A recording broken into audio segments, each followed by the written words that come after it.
Hi, today I'm going to show you how to load your project into a Q-snap or a hoop. I am not going to show you how to do a new start, but I will talk through that just a little bit.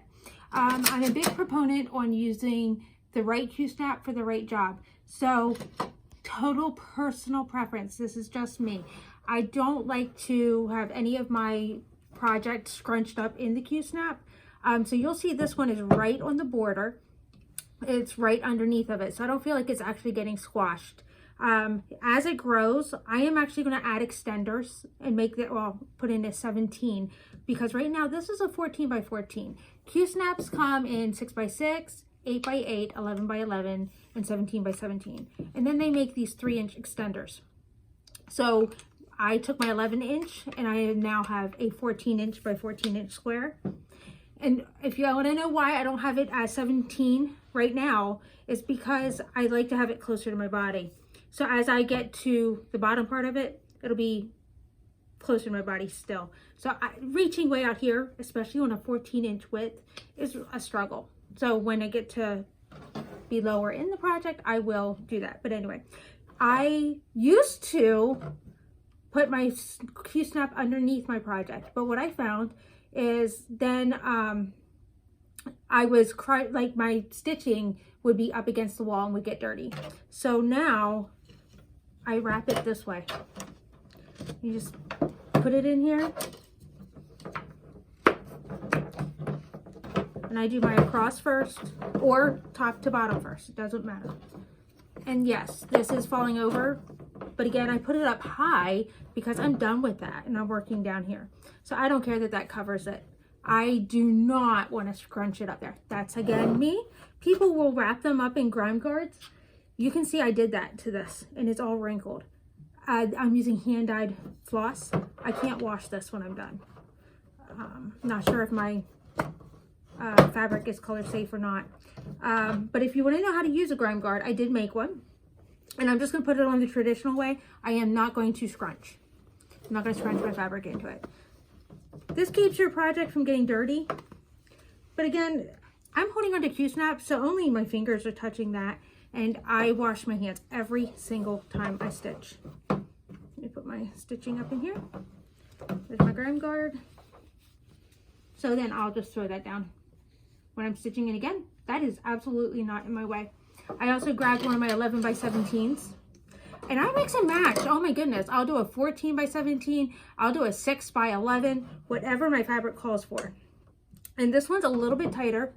But again, I wanted to make sure that I had all of my patterns showing. This one, I know you've seen my Grimm's before. This is an Alice in Wonderland stitch along from the Cross Stitcher magazine. It started in February of 2020. I get the digital version. I think it's $2 an issue. Not bad at all. And some people will say, just for tension's sake, release these at night. I really haven't found a problem. Now, if you're not going to touch it for months, that's a different story. And maybe at the end of the month when you're done with your stitch along or something. But yeah, you just kind of roll it and tighten it. So now I have a spring hoop. I don't like wooden hoops, so I don't even know if I have any. If I do, maybe I'll do that another time. But the same thing, this is actually what made me realize about which direction. Because when you stick it against the wall, would you rather your stitching be against the wall or the back of your stitching be against the wall? Spring. And yes, you can use this on a bigger project and move it along. I try to use these just on the size project that I'm doing. But again, now this one, I can see that it's going to be loose. So you put your spring in. Make it nice and tight. You want it to bounce. And I wouldn't even go, nyeh. I think Aida works better in springs. That's me. This is a very, very soft fabric. So if I were to start a new project, like on this, I would actually fold the project, get to my center. I put my needle in to my center with the correct color. Now, you'll see sometimes your project doesn't, and I'll go through this on a whole nother video, but sometimes you'll see that your project will say that color starts 3 stitches above. I don't start right in that very center, but I'll start off of it. I'll say, okay, 1, 2, 3, and I'll start 3 stitches above, and I'll start that color. I still started from the center. I just didn't start with my center stitch. For my husband, who couldn't count from the center, I actually put just a loose stitch in the center, and then I tied it so that it wouldn't come out, and then I counted up for him and got him started at the top so that he could do his frame first. And then I left that center stitch there so we could always count off of it to make sure he was in the right place. So that works too.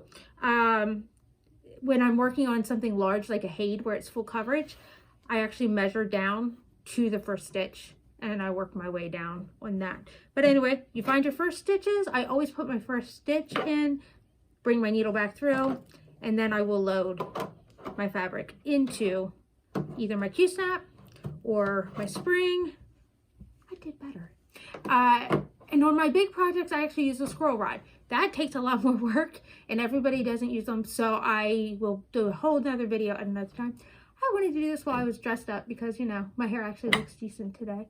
If you're wondering why I'm all dressed up, I'm getting ready to record a recital video with one of my piano students because I am back to piano lessons. So anyway, that's my reason. I don't normally dress up for these videos. All right, well, you guys have a wonderful week. Bye.